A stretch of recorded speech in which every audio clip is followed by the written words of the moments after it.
São 9 horas.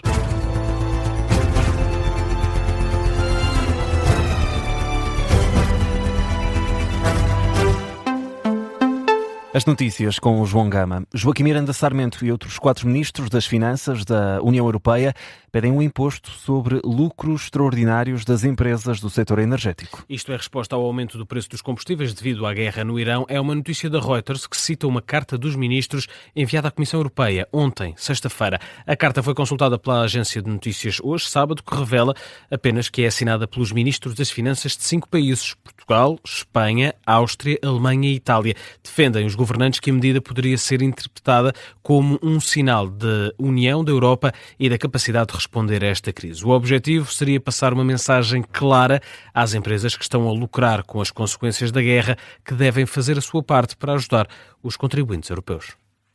No Dubai, as autoridades interceptaram um ataque contra um edifício da Oracle, uma das 18 empresas norte-americanas no Médio Oriente. Que já tinham sido ameaçadas pela Guarda Revolucionária do Irão no início da semana passada. Ora, o Gabinete de Imprensa do Dubai, a capital dos Emirados Árabes Unidos, escreve que as autoridades responderam a um incidente de menor dimensão depois de um ataque aéreo à fachada do edifício. O ataque não fez feridos e as autoridades não dão informações sobre o autor. Certo é que a Guarda Revolucionária do Irão já tinha ameaçado atingir as empresas norte-americanas na região. Entretanto, os ataques continuam de parte a parte. Israel diz ter atingido instalações de defesa aérea e mísseis em Teherão. Alvos que pertencem também à Guarda Revolucionária, sendo que são ataques no Irão e não só. Ontem, uma explosão no Líbano feriu 3 capacetes azuis da ONU. 2 dos feridos estão em estado grave. A origem da explosão ainda é desconhecida. O Irão atingiu esta madrugada o centro de Israel com uma bomba de fragmentação. Explosões atingiram várias cidades na região de Tel Aviv, mas não há relatos de feridos ou de vítimas mortais. O secretário de Estado das Comunidades garante que Portugal vai acompanhar a transição política na Venezuela. Foi o que disse aos jornalistas depois de uma visita de 4 dias ao país, uma viagem de Estado que acontece dias depois da de José Luís Carneiro, secretário-geral do Partido Socialista, uma visita muito criticada também pelo PSD e pelo CDS como imprudente e irresponsável. Agora, Emílio Sousa, secretário de Estado do governo da AD, garante que a diplomacia portuguesa vai continuar presente na Venezuela em todos os momentos, uma vez que há muito trabalho diplomático e político a fazer. Diz que notou uma prudência muito significativa na comunidade portuguesa e, apesar da iniciativa militar dos Estados Unidos, encontrou um país a viver um momento de reconciliação nacional. Por cá está em resolução um incêndio em Valdecambra. Neste momento, as chamas estão a ceder aos meios de combate. Sendo que está perto de uma centena de bombeiros ainda no terreno, apoiados por 27 viaturas, é o que podemos confirmar no site da Proteção Civil. As autoridades adiantam que as chamas não colocaram em risco populações ou habitações. O incêndio neste momento está a ser classificado como estando em fase de resolução. Começou ontem às 4 da tarde na localidade de Arões, no distrito de Aveiro, na área metropolitana do Porto. Terá sido provocado por uma queimada não autorizada. 2 meses depois, há empresas que continuam a tentar recuperar os danos causados pela tempestade Christine e algumas, João, ponderam mesmo desistir de voltar ao ativo. O observador esteve no terreno a tentar perceber como é que as empresas estão a lidar 2 meses depois com os estragos causados na Praia da Vieira. José Lucas é proprietário do único bar de primeira linha que resistiu ao mau tempo, o naufrágil. Explica o que ainda falta para a reabertura do estabelecimento.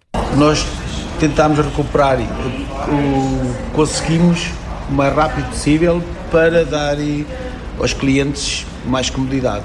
Neste momento a única coisa que falta é trocar os vidros, mudámos o telhado, mudámos o teto, porque o telhado levantou depois teve aqueles 15 dias a chover e os 15 dias que estiveram a chover houve infiltrações, o teto é pelador, com a infiltração com a água começou a cair aos bocados. Pronto, nós conseguimos arranjar aquilo que tinha caído.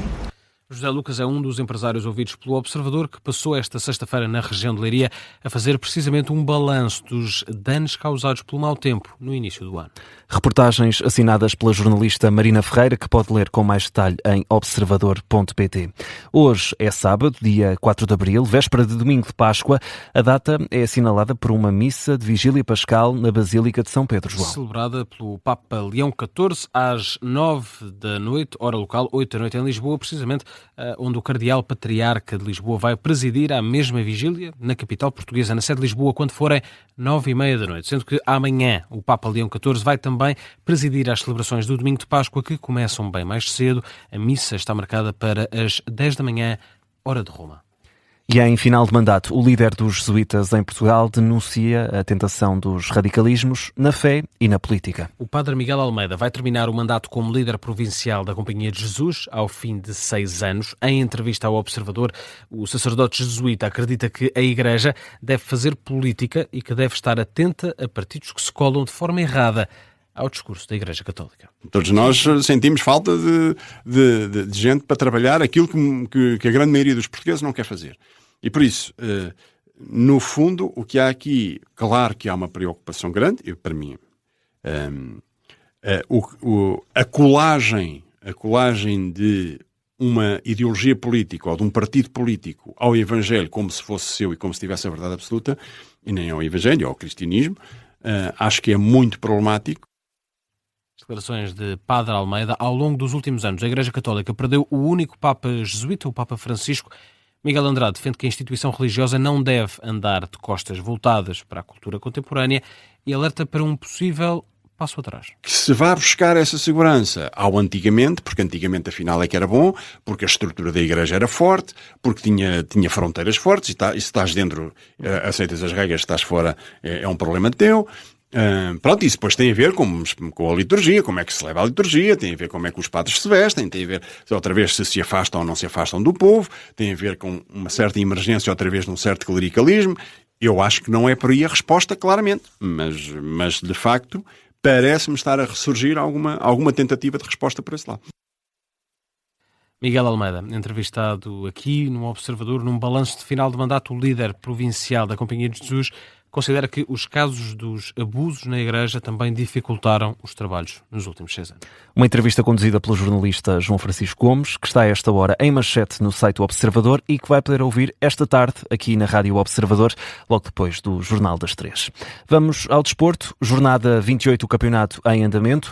O Sporting teve de sofrer, mas venceu ontem à noite o Santa Clara em Alvalade. Sendo que esteve praticamente a perder desde o início, o Santa Clara inaugurou o marcador logo aos 3 minutos. Depois, o Sporting respondeu com gols de Pedro Gonçalves, Daniel Bragança e Francisco Trincão. Gonçalo Paciência ainda reduziu para a equipa açoriana. Rafael Neles estreou-se a marcar no dia de anos na Primeira Liga e fechou o marcador 4-2. Na reação à partida, Rui Borges diz que o resultado foi merecido. Feliz por tudo que foi a resposta da equipa, individualmente e coletivamente, num jogo difícil, perante uma equipa que estava muito confiante, que vem com a melhor fase, se calhar, da época também, uma equipa, como eu disse, muito competitiva, muito intensa, leva muito o jogo para a parte física, e nós conseguimos dar resposta ao longo do tempo e do jogo, sempre sobre essa fase, sobre essa parte também, feliz por tudo que a equipa teve. Rui Borges, contas feitas, o Sporting está a 4 pontos do Futebol Clube do Porto, ainda que há condição. Os Dragões, que entram em campo hoje e recebem o Famalicão no Dragão. Na partida marcada, que marca o regresso dos azuis e brancos às competições nacionais, depois da pausa das seleções, ora na antevisão, Francesco Farioli diz que o Porto só vai precisar de 2 aliados para conquistar os 3 pontos frente ao Famalicão. As a game is going to be a game that will demand from our side the best version. A partida vai exigir a nossa melhor versão em termos de atitude e de espírito. Têm sido os nossos melhores amigos até agora e amanhã têm de estar lá. Amanhã contamos com um Dragão cheio, por isso todas as condições estão reunidas para ser um jogo importante. Everything that we have in front of Dragão that is going to be full. So I think there are all the conditions to play an important match.